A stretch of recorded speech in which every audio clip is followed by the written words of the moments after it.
Hey everybody, welcome to the Herd Fit Podcast with Dr. Sam Ree and myself, Coach David Syvertson. This podcast is aimed at helping anyone and everyone looking to enhance their healthy lifestyle through fitness, nutrition, and most importantly, mindset. All right, welcome back to the Herd Fit Podcast. I'm Coach David Syvertson. I'm here with my co-host, Dr. and Coach Sam Ree.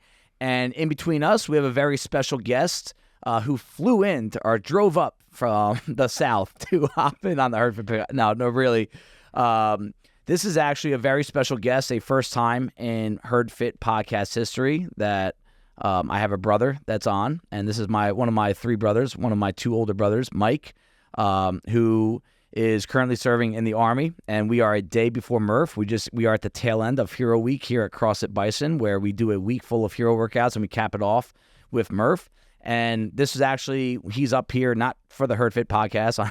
We are celebrating our father's 70th birthday, so our whole family kind of came to Pennsylvania yesterday. We're all hanging out in New Jersey today, and I selfishly asked him to take away from family time to come on and speak with us from a military background, and I am going to do my best to kind of remove, personal relationship from this, and I really kind of want to ask Mike questions and listen to him talk about leadership and mental training and physical training and just other, angles to CrossFit and military and the connection that it has.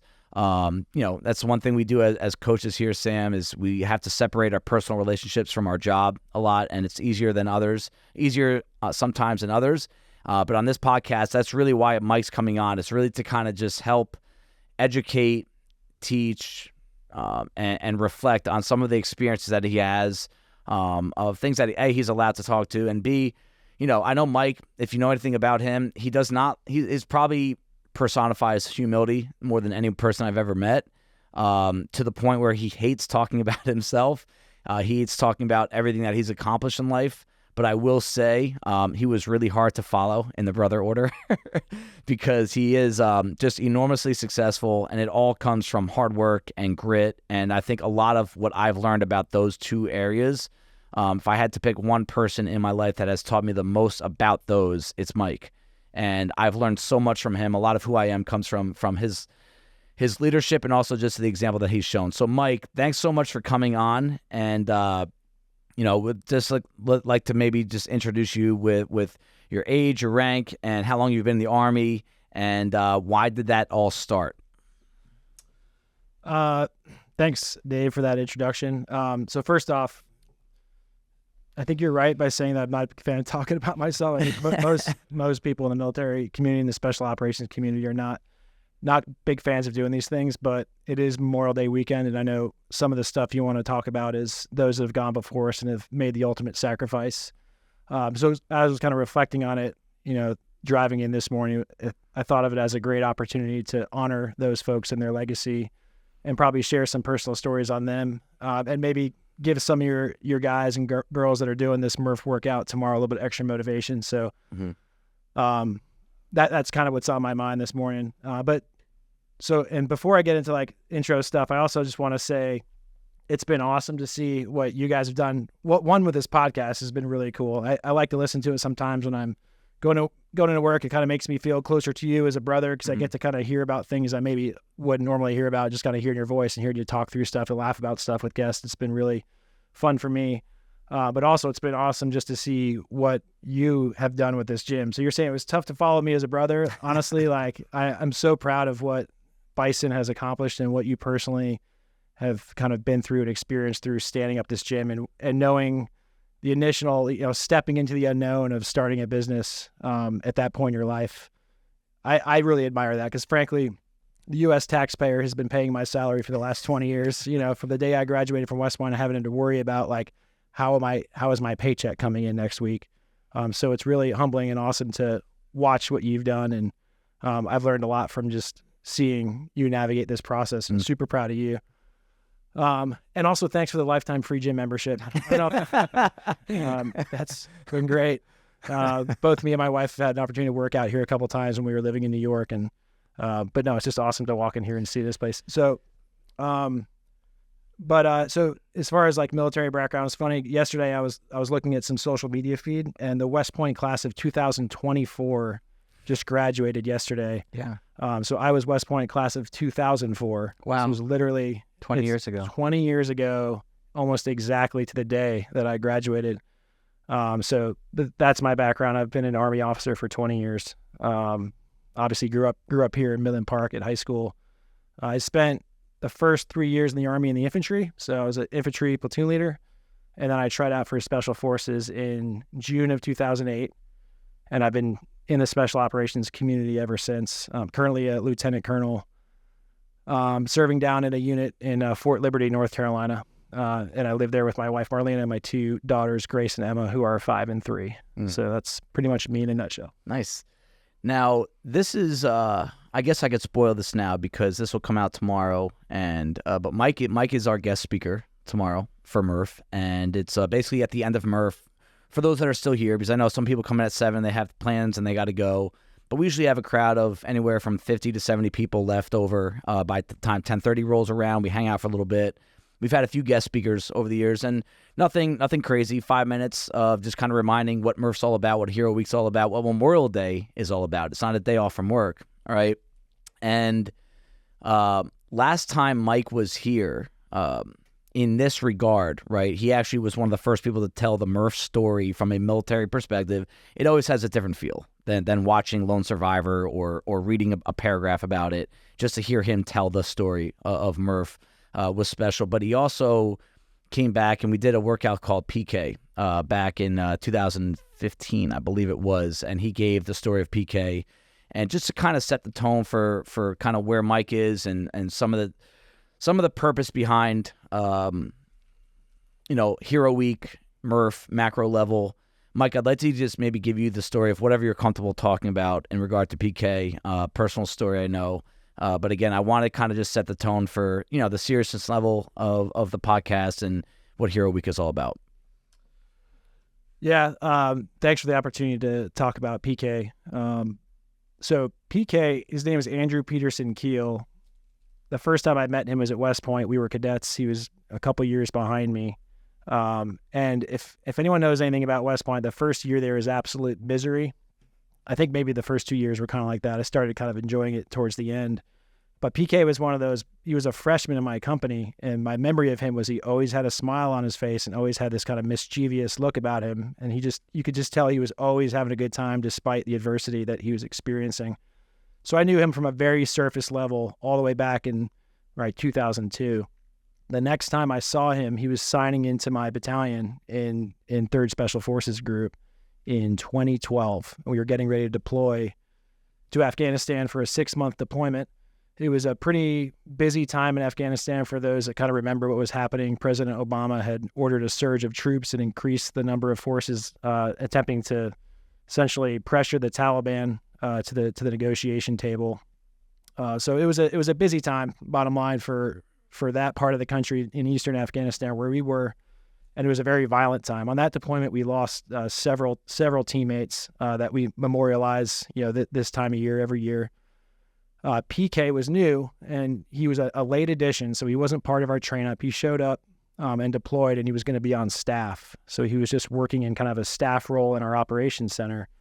But what happened in November was another good friend of mine was struck by an IED. His vehicle struck an IED, and he lost his leg.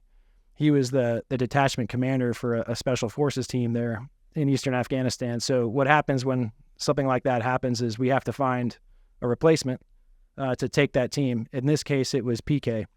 And so I remember having conversations with him. I had been done with my team time. I was in a headquarters role. So he and I were both there in Bagram Airfield talking. And we used to go for runs around the airfield together.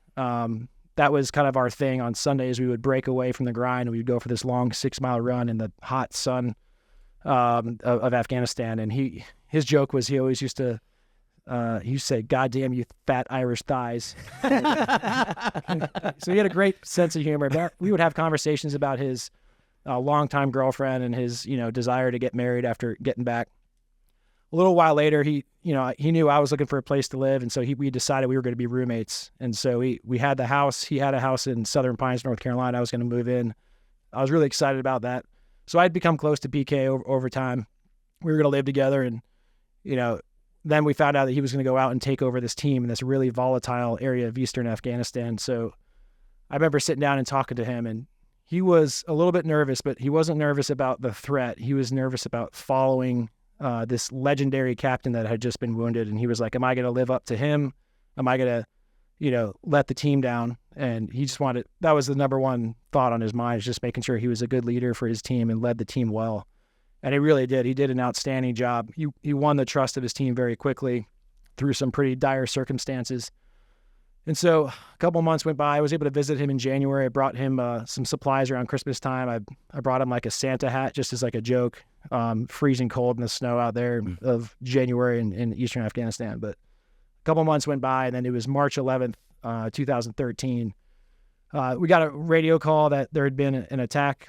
And you can actually, this story has been recounted in a number of different ways. There's a guy named Nick Lavery, who is I sent you some stuff on him, but he's just an absolute legend in the Special Forces community, because he lost his leg and then got back to training as, I think, the first Green Beret to lose a leg and return to his detachment and deploy again to combat. And he had to demonstrate that he could do all the things he needed to do to meet that physical standard. And his mother, Helen, has actually told this story as well, and you can read about it on her website. But the bottom line is there was an insider attack. So a Taliban sympathizer who was wearing the uniform of an Afghan national policeman opened fire on PK and his entire team right before they were getting ready to step outside the wire for patrol. And PK was the first one hit, and another soldier attached to his team were killed. So 2 individuals were killed immediately and several were wounded. And so I was, in the operations center in Bagram, came in, heard about the attack, and, quietly just kind of went down to look at the names and see, if I recognized any of the names, and I saw PK's name that he had been killed. So obviously it just destroyed me and all of us that knew PK and loved him. So since that time, if you get a chance to look up APK Charities, his mother, Helen, and her husband have started this nonprofit. We've been up to their event in Connecticut a few times. It's a 5K, either run or ruck. And she just does a ton for advocacy in the veteran community, for Gold Star families. So his legacy has lived on really through those that knew him and through his parents. So that's a quick summary of PK. I tell you, when Memorial Day comes around every year, he's the number one name on my mind. He's the number one picture I think about when I'm reflecting back. We've lost a lot of friends, a lot of colleagues over the years, but PK's loss was the one that hit me the most. Thanks. Now, just Sam actually just did Murph this morning because he's traveling, so he won't be here tomorrow, and I'll be taking it on tomorrow. And, over the years, I've tried different ways, and I know others have as well, to, kind of think beyond the workout, think beyond the community being here and doing it together. Like, I'm very kind of antisocial during Murph. Like, I kind of just stay in my zone.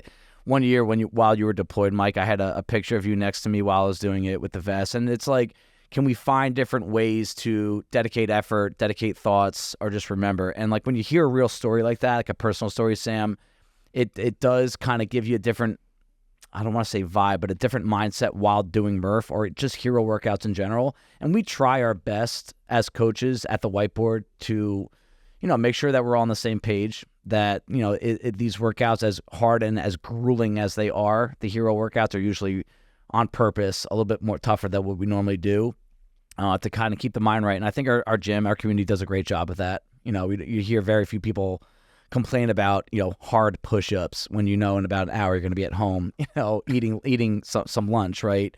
But what can we do, Sam, to as coaches, as people working out, to kind of just remember, what Mike just talked about, how personal some of this stuff is, and these are real life human beings that we're doing these workouts after. It is almost mythical. I mean, I do listen to a lot of podcasts of former military personnel like Jocko Willink. Dave Castro is a former SEAL, and I hear a lot about, and we also do a lot of hero workouts. So I read about a lot of people who have died in the line of service. And it's almost unreal to me in a lot of ways, because I've never, the person I might know the most was Katie Miller's brother. Yep. And when she spoke about it, that was very personal when we did his hero workout. But to listen to Mike talk about it, it brings another aspect of reality that I've never really experienced with any of these workouts. I've seen movies like Lone Survivor. I've, watched a lot of this. And so it's unfathomable to sort of think about someone who is willing to sacrifice their life and willingly do so for our country. It just takes another mindset in order to be able to even think about that. So then when I think about all the people around them and the loss that they've suffered, friends, family, that's where the grief is. Like, if anyone were to die, it's really the friends and family that suffer the most from something like that. And so when you think about PK's mother, when you think about her friends, Murph is mythologized. He is, all of these heroes are truly heroes, but then the saddest part is really everyone left afterwards. And that's the part where I don't even know how someone can deal with that sort of thing. And I don't know how you deal with it or anyone does. Yeah, I was actually just reading a post a friend of mine put out. He said, a soldier who's killed in combat potentially dies twice. He dies the day he's killed, and then he dies again when people forget about him. And so that's, for most of us in the military, we spend a lot of effort and time just keeping the legacy of our fallen alive. And it's not just to be sad, and to bring everybody down. It's motivation to live up to what they taught us. And we think about what they would have been doing if they were here. And you think about when you wake up every morning and try to pursue excellence, am I making the most of this day? And am I living up to what PK would have expected me to be doing? What would PK have been doing right now? I feel like he'd be, at the same level or outpacing me, right? So, I think that's the main takeaway is, how do I live my life every day to honor them and to rise to the occasions that life throws at me. Now, Mike, some of this, like the hard work and the discipline and, waking up every morning and pursuing excellence. I want to kind of shift this a little bit right now towards the fitness component, and knowing that everything that you do have to physically stay on top of your body, your health, so that you can physically perform when you need to. A big part of what we teach within CrossFit on a much less serious scale, but it's what I always call same church, different pew, is always being ready for life's challenges. Now, your life's challenges in the Army, especially when you're deployed, are a little bit different than us out here in civilian life. But, I one of my earliest memories of you working out were, other than running and playing sports growing up, is the physical test that you had to take at Midland Park High School to as part of the application process to West Point, right? I just watched Sam's daughter, who actually goes to Duke, North Carolina. Yep. And her application process, to getting into that school is very challenging, is very competitive. You have to have a lot going on, sports, extracurriculars, right? An essay and all that, and all this. Part of your application process was a physical test as well. And that was one of the first times I've actually seen you train for something. I don't know why I was there, but I was in 7th grade watching, and it was our gym teacher / my baseball coach in high school. It's the first time I've ever seen him scream. You doing max pull-ups and push-ups and throwing a basketball from your knees across a basketball court. Like, everything was measured, running. Can you start to touch on, because I'm big on, you pursuing excellence in your life is definitely a part of how you have pursued physical fitness, and that's where a lot of people from Bison can relate to you. Can you kind of just give us kind of like your start story on fitness, training, some of those things and how they relate to your pursuit of excellence? Yeah, we were kind of talking about this earlier. Yeah. When I look back at fitness for our family, we were a sports family. Yeah. Everything was sports: basketball, baseball, football, whatever. I don't think we ever really thought about fitness as an end into itself, at least growing up. Yep. And I know I didn't. And I could say, I didn't consider myself a very strong kid growing up. I have this memory. I have this memory of elementary school in Long Island. We all sit in rows and columns, and the teacher would call us up name by name and do as many pull-ups as you could. And I remember there was this girl that was a gymnast, and she cranked out like 15. And this is like 5th grade. I knew I couldn't do a single pull-up. I knew I couldn't. And then they'd call my name, and I would just like do the walk of shame up to the pull-up bar for the entire class and fail to do a pull-up. And I think like maybe my elbow bent like 7%. And I went back and sat down. But I was generally okay with that because I like playing sports, and I was like, well, I can't do pull-ups. Does that matter? Is that going to matter down the road? When I get older, I'll probably figure it out, right? But my first history of fitness was Dad asking me to go for a run with him. And I don't know if I asked him or whatever it was, but our dad was running like a 5K here in Ridgewood, New Jersey, which they actually do the Memorial Day 5K tomorrow. Our sister-in-law is doing it. And so he brought me out for a run. I think I made it like a mile and I died. And I was like, I can't do this. And then he brought me out again. I made it like a mile and a half. And then eventually I could do the 3-mile run. And it was a big confidence thing. And then I started to enjoy it. And I think for me, I just enjoyed running in general. And I continued that through high school. And that's kind of what made it possible for me to think I might be able to like succeed in the military. And then it was summer camp at Deerfoot Lodge, hiking with a pack up mountains. Those were the first hard things I did. But it was all just like I enjoyed being outdoors. So fitness was just things that it allowed me to do things I liked. And so when it came to the West Point thing, I knew that this physical fitness test was going to be a requirement to get in. And that's what drove my desire to get into the gym. I was never really spending a lot of time in the gym before that. So then I was like, okay, how do I do push-ups? How do I do pull-ups? How do I do sit-ups? What have you? And so everything revolved around helping me meet a goal, which at that time was attending West Point. Do you remember what the physical test was? Yeah, it was. I remember parts of it. Dave was describing it. I think there was a shuttle run. There, I had to be on my knees in the gym and throw a basketball as far as I could. Which I was like, I don't know what this has to do. Maybe throwing a grenade. I don't know. And then pull-ups, which was like my biggest challenge. And Mr. Tracy was like training me and like encouraging me through it the whole time. I think push-ups were one of the events. Frankly, I don't know. Was there a distance run? Was there a mile run? I thought there was, but I could be wrong. That could be another one. You've had so many physical tests over the years. Yeah. That might have been a different one. And I'll just say, like, I would say for my entire career, it was a goal I wanted to achieve, and that's what drove my desire to work out. So I wanted to try out for Special Forces selection. I knew to move far distance with a ruck. I wanted to succeed at Ranger School. I knew they were really strict on push-ups and then moving with weight for long periods of time. So I always drove like, hey, I wanted to be successful. I wanted to be able to lead my soldiers well when I got to whatever job I was doing, and I wanted to be able to set the example. And that drove my desire to be fit. And now it's a little bit different because I'm a little bit older. Now I work out, I feel like a lot more for just like mental clarity. Yep. And also it's still that leadership example aspect. I have people in my organization that are training to go to combat. I can still go to combat with them, but maybe in a different capacity. So it's really more of a leadership and setting the example focus for me at this point. What is your fitness regimen like now as a senior person? So, the old Army physical fitness test used to be 2 minutes of push-ups, 2 minutes of sit-ups, and then run 2 miles. And my regimen coming up was just run, lift. I'd maybe run every morning. That was a standard Army. You woke up at 6, you went to formation, and everybody went for like a 3-5 mile run, maybe some calisthenics.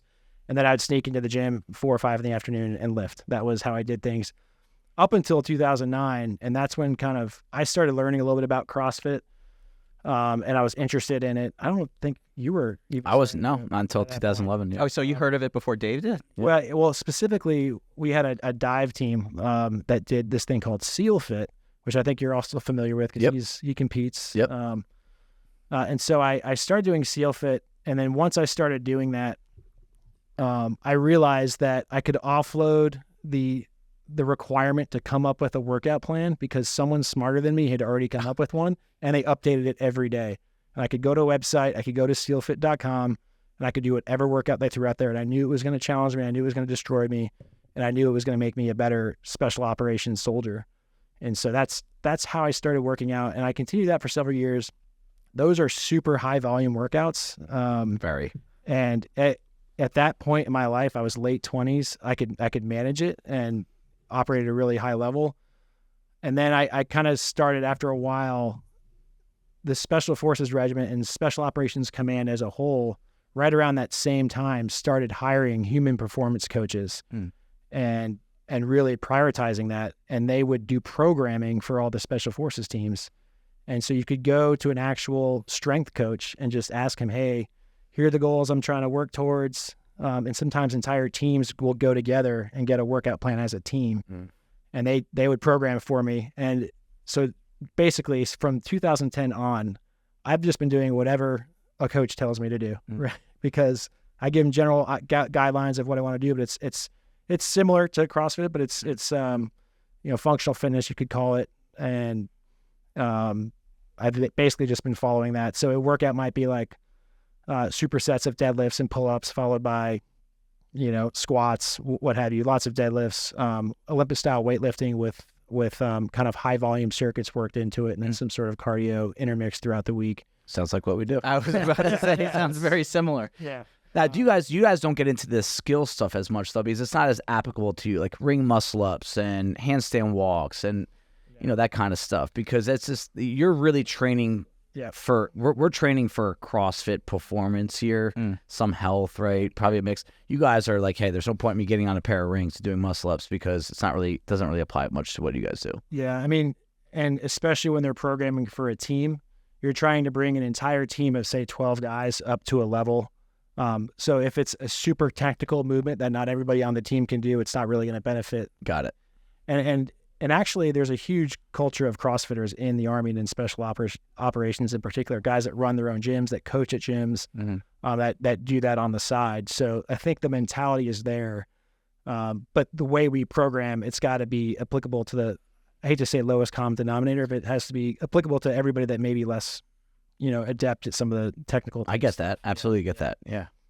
Now, the challenges of, the different fitness levels. There are some freaks in the Army. Like have sent me pictures and videos of guys doing hero workouts on deployments. Like that was a really cool picture that I shared actually with our community last year of the whole, your whole group doing Murph out there. The man maker workout I shared with you. That I got annihilated on. And I think that's a really cool common ground that I have with my brother, because we don't live near each other. We don't get to talk every day or every week even, but that, we could talk fitness and workouts all the time. And we'd like to kind of challenge each other in that regard. And anything running wise, he'll always smoke me in. But it's about the only thing. Literally is the only thing. Well, maybe we'll find. Well, no, I think your trap bar deadlift is heavier than mine. I think you pushed over 5 on that, right? Didn't you? We're talking years ago. Yeah, but still. Like maybe 10 years ago. But it's those long levers that you have. So I think He's that... got an excuse for it, Is that's why you beat me. Abnormally disproportionately long arms. Some of the parallels between training, leadership, pushing the needle, like one thing that you said earlier that I love about you that I also try to kind of show is that leading through example, right? Like, there are some guys in your groups that are, fitter than you, faster than you, stronger than you, more flexible than you, especially. Little digs. But can you kind of touch on how much physical struggle and how you guys working out, even though you're on different levels, just like a CrossFit gym, just like a CrossFit class, how that kind of brings you together and can actually produce leadership in some people, even beyond yourself. Can you touch on that a little bit?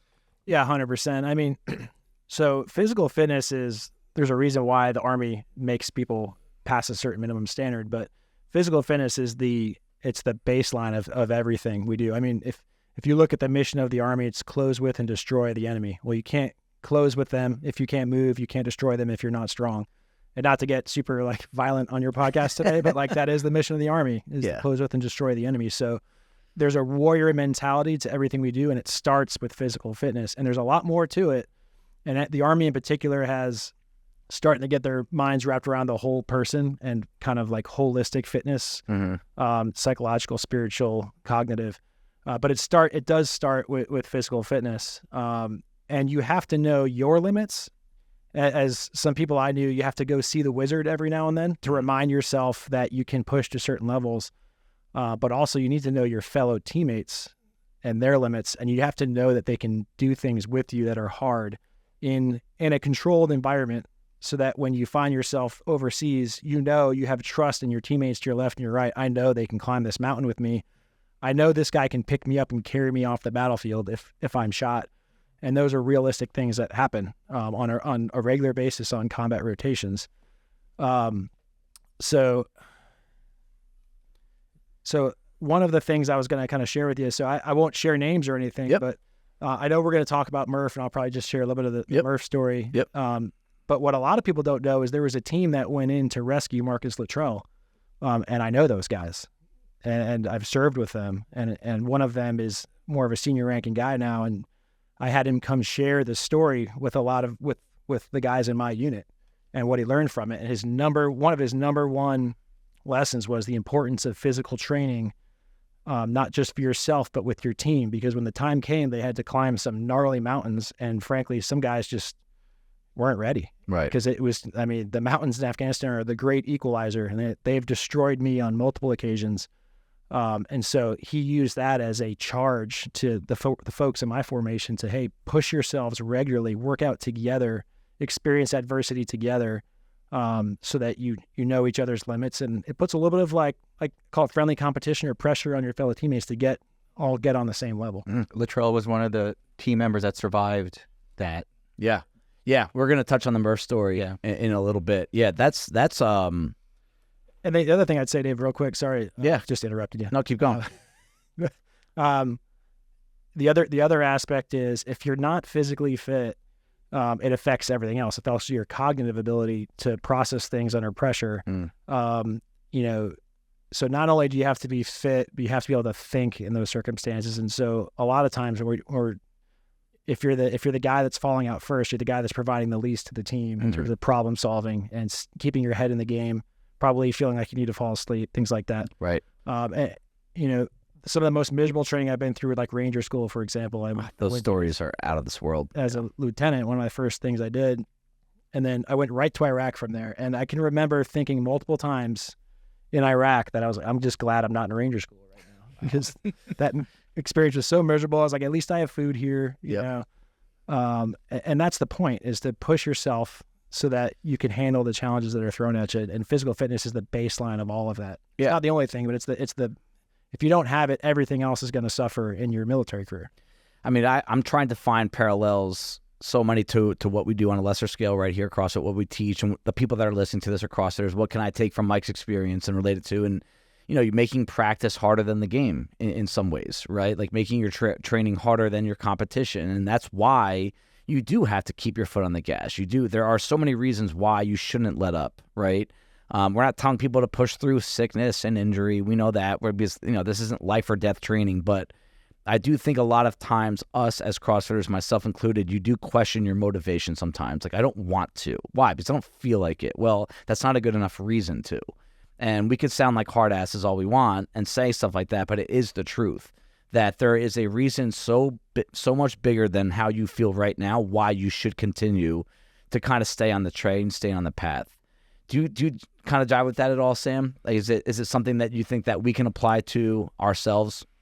Mental discipline is based on both physical discipline and, like you said, your brain. Like, you have to be able to have some degree of physical fitness in order to also be mentally fit. And it goes hand in hand. I think everything that the Army does is realizing a lot of these principles that we as CrossFitters also realize on a lower level in terms of what we want in terms of success in our lives. And I can only tell from my personal experience how important that is. I would say when I was training as a resident, I was so physically unfit in so many ways. Right. And that really hurt me. And I think the fact that I think most people realize now that they go hand in hand. Performance, absolutely. Mentally it has to go with your physical performance. And I can't imagine being in a situation where I literally would have to carry a shot teammate to safety. Like, that's not something that I could ever fathom. but damn it, I would definitely want my teammate to be very physically fit if I was in that situation. Yeah. I'll tell you a quick story. Nick Lavery, the guy I referred to, he wrote a book called Objective Secure. He was a freakishly strong guy. You see him and you just like immediately want to walk the other direction. This is probably going to just kill you if you look at him the wrong way. But he had a story of our fellow friend, a captain who was wounded, and the truck was on its side, off the side of the road on fire. And so he had to rip open this like armored door and then look down into the bottom where, with the truck on his side, our teammate is down at the bottom, and he's got it with the guy's body armor and everything. He had to reach down and pull him with one arm. It's like consider like a one-arm row of like 300 pounds plus probably, and he found a way to get him out. It's adrenaline, baby. That's just like an extreme example of it, but yeah. Yeah, I mean that's absolutely. I even think, in life's worst situations, like we just asked Tara, does the goal of training or your mindset of why you train now shift after you have a kid? And part of it's like, I want to be around, I want to be healthy, but I look at some people and I look at myself too. There are potentially some life-altering situations that you need to be ready for. We just had a member who took a nasty fall. And she's laughing about it now, but it was a pretty bad fall. Walking down the stairs, slipped on something and onto concrete floor. And she said, she was like, at that moment, I was so thankful that I do this. I could lift weights, I get strong, because I took that and like, I'm okay. I feel like if that was someone that had no muscle mass, no strength whatsoever, bones are breaking left and right. So no, you don't have to save someone's life with a 300-pound one-arm row in combat to feel like there's a purpose behind your training. The functional side of this stuff in training in general is massive. And I think in some cases, especially if you have little ones, like there shouldn't be not much more motivation needed than to stay on top of this stuff. Now, touching on the mental game, Mike, because this has come up a few times over the past, few things that you've said, mentally, holistic, emotional health. And that's been a much bigger talking point, media, publicly, and on my life as well, especially since COVID, but I think it actually started before that, just the mental health awareness. Some of the things that you've gone through, right? The PK story and some of the other, combat stories that you've been through. And I know you can't really touch on all those, but, your response to that, as someone that's known you a long time has changed, and you have been through and you could share whatever you want to and not share whatever you want to, that. But how important is it for us to stay on top of our mental game, and what can we do to stay on top of it, to kind of be able to take on life's challenges, both expected and unexpected? Yeah, it's mental, I guess, wellness, mental, emotional, cognitive. It's taken on a huge priority for the Army, more so than ever. And just to kind of put it in perspective, my West Point class of 2004, we had 14 of my classmates killed, mostly in like the heavy periods of time where we were at troop level leadership. So 05, 06 in the surge in Iraq. And then when we were kind of company captain level leadership at 2010, 11 timeframe. So I've lost 14 classmates to enemy action. Since that time, I've lost 6 classmates to suicide. So the challenges we face now are different, and it's very apparent to all of us. Like even my West Point class, we now have regular check-ins. We have people that volunteered to call every single classmate. We had a goal of doing that over the past year. We do monthly, we call it grip hands, where guys and gals come in and talk on Zoom and just share stories of what different classmates are doing. So it's something we've all become very aware of. So mental health is something the military has come to grips with. We pay a lot more attention to it when we talk about taking care of people. We're not just talking about taking care of their physical training, being fit and ready to go to combat, or their tactical training. We're thinking about their mindset. And so SOCOM as a whole has done a lot. They've invested in psychologists, human performance, behavioral health therapists, sleep coaches, nutritionists, to kind of help people stay on their game. Even chaplains in the spiritual realm are big in the military. So I'll tell you, for me personally, it's I find a little bit of time in the morning every day. you mentioned having a kid. For me, I have to wake up early because it's the only time I get alone. I've started kind of a meditation practice, a little bit of journaling, prayer, and really just mental clarity is huge for me. Kind of starting my day with, what am I going to accomplish today? What's my priority, and keeping my purpose centered. And honestly, my faith has been a huge part of it as well, from our upbringing with our father that instilled that, our parents that instilled that in us, and keeping kind of God at the center of my life and staying centered has been huge for me. Can I ask you, I can imagine as a young man wanting to serve my country and to challenge myself and go and do the things that you've done.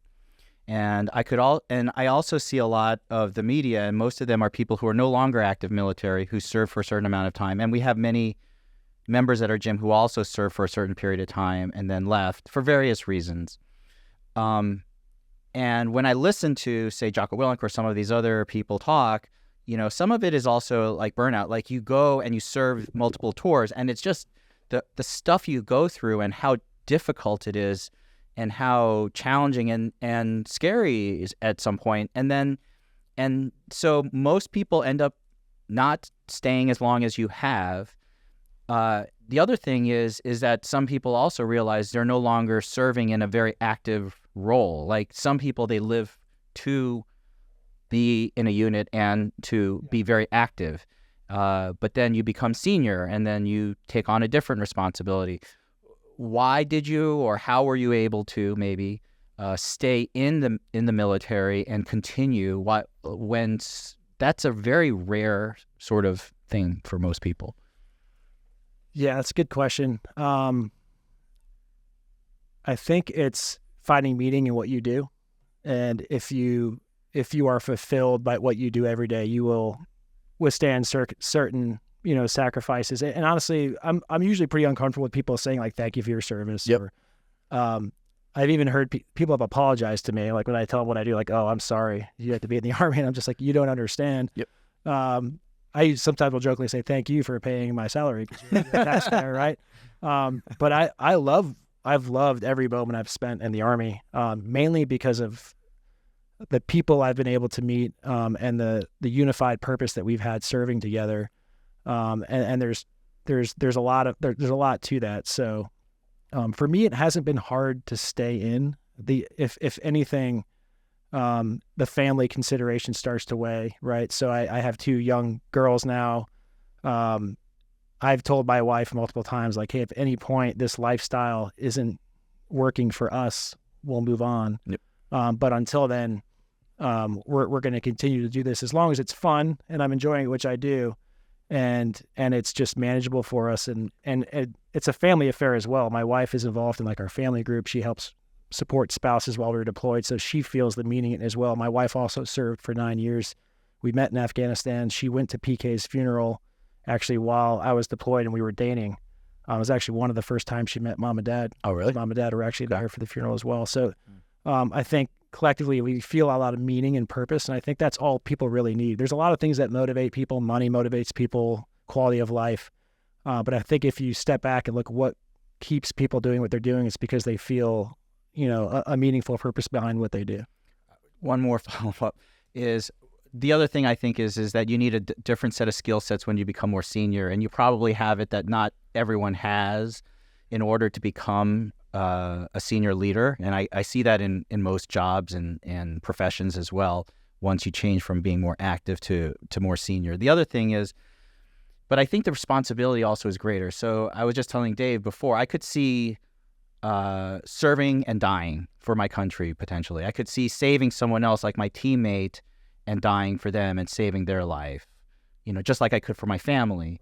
But then it's a different situation when you're a senior leadership and you are deciding this is worth it to send people to potentially die. And you know that there are going to be deaths, and you are going to have widows and orphan children and people that are dying. And so what kind of responsibility is that as a senior person to say, this is worth it, that we're going to sacrifice these people potentially or actually in some capacity? That's a hard thing. That's a deep question, Sam. Thank you. I appreciate that. No, but you're making a great point. I mean, when I wake up in the morning, what I'm thinking about is Am I being the leader that this organization deserves? It's pressure. It's a good pressure. And you should be thinking about that. And you're right. The challenges are different. I'm responsible, for example, any team that's preparing to deploy overseas, observing their training, resourcing their training, and making sure they're ready. So I don't send people unprepared. That is a huge responsibility. So, you have to be authentic to yourself, and you have to, really, find a way to find that mental clarity and focus, and making sure you're providing the correct purpose and direction to the organization, and reflecting on it often, and asking people to kind of check you to see where you may be missing things, and just keeping a servant mentality. So it's a different type of stress. I would argue it's worse.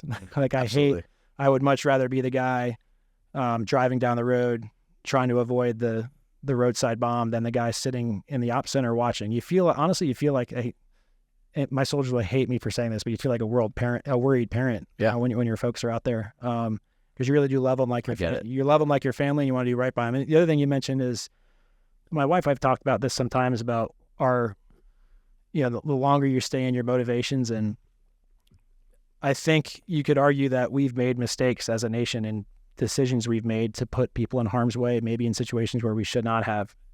And on the one hand, you can say, I'm moving on, I'm done with this. On the other hand, you could say, hey, maybe I'll be in a position someday to help make the right decision, either at a micro level, like, yes, we're going to approve this mission that these soldiers are going on, or advising a senior policymaker, like, hey, maybe this is not the correct way to apply U.S. blood and treasure. And that weighs on you more the longer you're in. Yeah, thanks for that. That was a good answer. That's I could listen to Mike talk about that kind of stuff all day, because again, it's not just the answer to the question. It's what can you learn from that and apply to your own life and your own job, your own profession, your own responsibilities. So I kind of want to wrap this up towards talking about the Murph story, and just from a military background. I mean, it's happened so long ago. There's so many documentaries and movies, but I always feel like it's a different feel when someone in Mike's position talks about the story, some things that we can kind of reflect on and think about both now and for the years to come. Can you give Mike kind of what your version of the Murph story? You can go detailed or not, but just kind of like something that maybe, from your perspective that we might not pick up on by watching a movie, and something that just a little kind of elements about the mission itself and what actually happened. Yeah, and I will certainly not claim to be an expert on the mission, and there'll be plenty of people out there that know much more about it that will fact check me on things. But I'll just kind of, from a macro level, I'll say that Lieutenant Michael Murphy was an officer in the Navy SEALs, and he was leading a 4-man team on a reconnaissance mission deep in Taliban-held territories of Kunar province. And if you've ever read or known anything about Afghanistan, Kunar province was like, it was a bad neighborhood. We're talking at times hundreds of Taliban could mass and attack either a U.S. firebase there. And if you ever watch the movie Restrepo or there's a bunch in Hollywood and literature out there on massive attacks that have happened in Kunar province where an entire U.S. platoon was almost overrun. So that's the type of enemy situation they were going into. And they went in for the purpose of identifying a high-value target. So essentially an Afghan Taliban commander that was causing trouble, attacking U.S. and Afghan government forces. And so generally the way these missions work is there's a lot of risk associated with putting a small team in the enemy's backyard. So at a fairly high level, colonels, potentially general officers are looking at this mission and deciding, okay, this is risky, but we're gonna approve it because either the benefit outweighs the risk. But then we usually stack a bunch of resources on top of it. So there'll be some aircraft flying in support. There'll be a force nearby that can respond. So there's just some inherent risk. There's a lot of uncertainty of what may or may not happen. And the interesting thing about this story was they were in a observation position on a mountain, identifying an enemy village, and they were compromised by like a goat herder. So a child essentially walked up to them. And that's the classic moral dilemma of what do you do in this situation? someone with a little bit more callous might say, hey, for the greater good, we have to neutralize this threat, this kid, because he could get the whole mission, canceled or get us overrun. In this case, they allowed the kid to go because their own moral principles and just values said, hey, this may cause risk to us, but we're not going to kill an innocent kid. We're letting this kid go. And predictably, the kid informed the local Taliban of what was going on, and it was just a matter of time. There was enemies swarming all around them. And this is a really, really bad situation to be in. The terrain is wicked. The Afghan Taliban can move in and about that terrain easily. That's their backyard. They were moving with body armor or, a bunch of equipment. So they were not going to be able to get out of there quickly. And so usually as soon as that happens, you're calling for air support and, potentially emergency extraction, and they couldn't make comms. There was an issue with their satellite radio. And so what Lieutenant Michael Murphy did was he exposed himself to enemy fire to use his Iridium satellite phone. In order to use a satellite phone in the kind of heavily wooded areas of kind of that mountainside, he'd have to step out into a rocky outcropping and get a good clean view of the sky. In order to do that, he's leaving cover, and they're surrounded. They're getting hit very hard from very short distance. And so it's very, very likely he knew that in order to get off this phone call, he was probably going to die. And sure enough, he was shot while trying to make the phone call, dropped the phone, had to pick it back up, was able to get the signal and send that distress call and just let them know, hey, we've been overrun. We need immediate support. In that process, Michael Murphy died of his wounds after he made that call. And for those actions, he was awarded the Medal of Honor. And then many people know what happened afterwards. If you've read the book Lone Survivor, of the 4, Marcus Luttrell was the only one that survived. He had to go through just unbelievable evasion scenario. He was falling down mountains and eventually was protected by a local Pashtun tribesman who, in their culture, if someone asks for help, you are morally obliged to protect them. Basically, they would rather die than give up this American to the Taliban. So this village elder decided to shelter Marcus Luttrell, walked several miles to a local U.S. base, said, we have an American. That information got out, and I mentioned to you, I know some of the guys that went in on the extraction. Several days of walking through some ridiculous terrain, and eventually were able to converge on the village and find Marcus and get him out of there. So that's basically the story. Yeah, that's great. Any questions about that or anything unclear about? No, that was great. Sam, do you have any thoughts on that in combination with what you've known and read and have watched yourself? No. I just keep thinking of Mark Wahlberg. I don't know why, because of the movie. Yeah. And I'm just like, that can't be exactly the way it really is. Yeah. And then I also think of Bradley Cooper because of that other movie. Oh, Shooter? Yeah, Shooter. Yeah. Like, when you see the Hollywood version of things, is it accurate? Is it something like, oh my God, they're just totally botching this again? Or like, how it really depends. Yeah, I think sometimes there's just a little bit of Hollywood that's over dramatizes things. It makes me roll my eyes, probably like most people. But generally, I appreciate that our culture is interested in carrying on their legacy and telling their stories. So by and large, I don't have a problem with it. I try not to be the guy that's sitting there like, oh, that wouldn't have happened. That's that's not how you would shoot your gun. I have asked him a few times. I've sent him a text before, like, did this happen? Yeah. But I will tell you, if you want to watch a movie that is very accurate and for the most part people that were there really appreciate it, it's Black Hawk Down, which is a pretty incredible story. And I think to this day, probably one of the more realistic war movies that's been made that depicts the special operations community. Now, Mike, if you were in a room with a couple teenagers or guys in their young 20s and they're kind of searching for what to do in life, and I'm not really sure, to be honest with you, like, what is the public perception of going into the Army, enlisting, or going to West Point, one of the academies, right?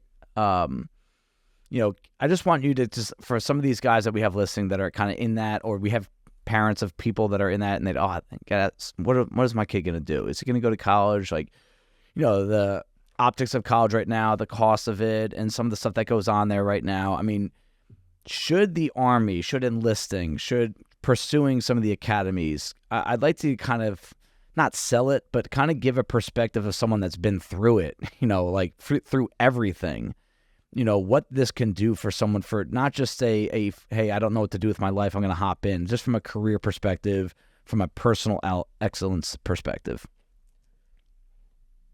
Yeah. I mean, I haven't regretted a single day I've spent in the Army, and I can say that with 100% confidence. I think even thinking about me growing up, I didn't know much about the military. We didn't have a lot of military history in our background. It was intimidating to me. Going back to like describing the physical fitness aspect of it, it was somewhat intimidating to me at the time.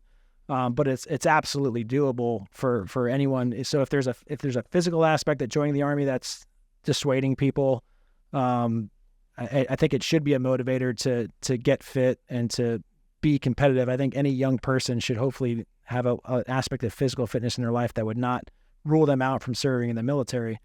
But there are tons of benefits. I think the things that have kept me in the military are the camaraderie and the people. You're going to build relationships that will last a lifetime. You're going to go through things with people that will be lifelong friends. So I think just from a culture standpoint, from just the people you meet really is what makes it worth it. Now, as far as beyond that, there's a ton of other benefits as well. If you're unsure about, hey, do I want to go to college right now, or am I even going to be able to pay for college right now? We have the GI Bill, and I have tons of soldiers that come in, serve for 3, 4, 5 years, and then decide to go out and go to school, get a degree. It happens all the time. We also have people that just decide, I realize I never thought I'd stay in the Army for a career, but I'm going to re-enlist and stick around. And then one thing I would tell your listeners, you've got a cohort of people that value fitness and are very strong. And I can tell you, when I come into this gym, like, it's intimidating. I'm walking in here as a Green Beret. I'm like, I'm not impressing anybody. Oh, a special forces guy. I'm like, out. It's going to crush me on these muscle ups now, which I love. I love being in here, just getting destroyed by people in your gym. Like, I love the culture of people pursuing excellence there. Yep. But I'll say you've got people out here that probably be just ideal candidates for the special operations community. And I would say not just because of the physical, but because of the mental mindset you have to succeed, and the desire to pursue a goal and get a little bit better every day, and encourage teammates and be a part of a team. That's really what special operations is. It's just one big team. And so what many people may not know is that you can actually join special forces from the street. We have something called the 18 X-ray program.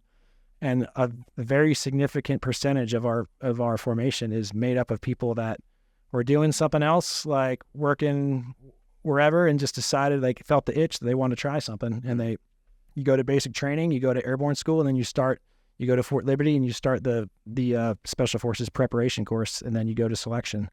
And we have a pretty high success rate for people that do that. Can't get into like the percentages and numbers, but it's absolutely attainable.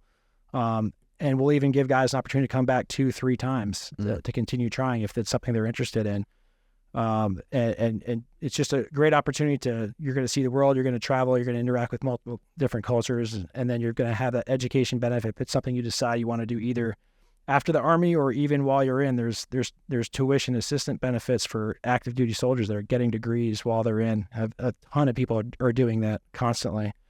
So yeah, that's my shameless plug. Yeah. Absolutely. Always recruiting. If I would say, if any of your listeners have any questions about Army Special Operations, they can ping you. And put them in touch with me. Anyone that wants my contact information, I'll happily pick up the phone and talk to you for as long as you want about the possible careers in special operations. But it's that absolute blessing in my life, and I wouldn't trade any day I've spent in special operations. Thank you. I mean, I don't want you to be embarrassed, but thank you for your service. I think anyone who serves their country and makes that decision is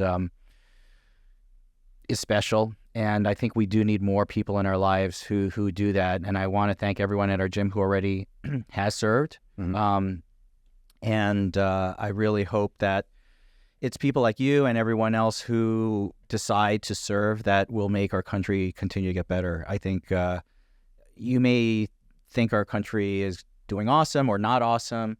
I think it's people like you that I trust and believe in, that, and the people who join you that are going to continue to make me feel like our country is moving in the right direction. Yeah, thanks, Mike. I know that not the most comfortable thing in the world for you to do, and I do appreciate that, and I'm very much aware of that. But I love hearing you talk. I could listen to you talk all day, and I think a lot of people can get a lot out of what you just talked about on several different levels. So, I do appreciate you coming on, even though I know it's a little uncomfortable for you, and that's it. And if anyone wants to no rep on Mike on any of his air squats tomorrow, you are more than welcome to. Yeah, your wife Ashley was just reminding me of how terrible my squats are before I came in, because we were watching the CrossFit Open on TV and I was asking about the standard for front squats, and she was like, "Yeah, you wouldn't meet that standard." And I was like, "I know."